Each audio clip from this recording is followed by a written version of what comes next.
Today we're in a workshop, and what we want to do is extend the wireless network so that we can access it out here in the workshop area instead of having to be in the office where the router currently is. So we'll go through that now. Okay, here we are in the office area, and this is where the internet comes into this ISP provided modem, router and access point in one. And what we're going to do basically is run some Cat5 from this device to another access point that we're going to put out in the workshop.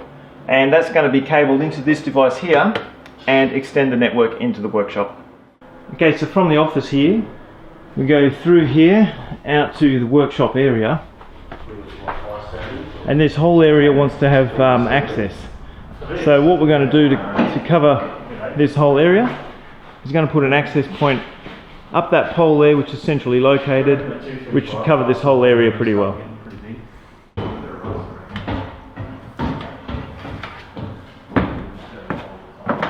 Okay, up here I've got the Cat5 run, and I've put the RJ45 connector on there and just plug some power in. So I'm just going to attach the AP to the pole and connect it up. Okay, so I've got the network cables and cable ties. It's going to be a bit rough, but it'll do for here. So we'll just plug it in. And that happening. And we'll just slap that to the pole.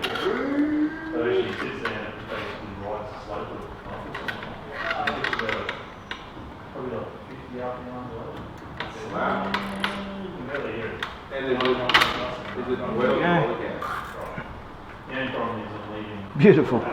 Not. Okay, now that that's connected into this network, just got to make sure that all the layer 3 stuff is turned off. Now that means basically the DHCP server, that's the main one. So in this particular example it's a TP-Link, so we'll go and have a look what we got. So DHCP server, we've got that disabled. So it's disabled, doesn't really matter what's there.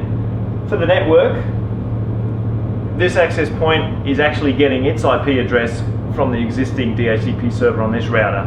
The only reason it's got an IP address itself is so that we can manage it like this. All the other layer 3 functionality is disabled. So what we want is an access point, so we go to the wireless settings. We've set the SSID to be exactly the same as the existing one, in this case workshop. And for the wireless security, we also want the passphrase to be exactly the same. So in this case it's workshop passphrase. So I'll apply them and reboot the thing because that's what it needs. And when that comes back, what we'll have is 2 access points, the existing router access point and the new one out in the workshop. And they've both got the same SSID and the same passphrase. So when you've got a client device, if you're in here, it's probably going to connect to this one because it's a lot better. When you're out there, it should roam to that other device. The one thing to remember though is that the decision to roam is always the client device. So it may hang on to one of the other ones when you want it to be on this one. Now with enterprise grade equipment, you can change some settings to sort of persuade it to be where you want it to be, but ultimately the decision to roam to whichever AP is the client's.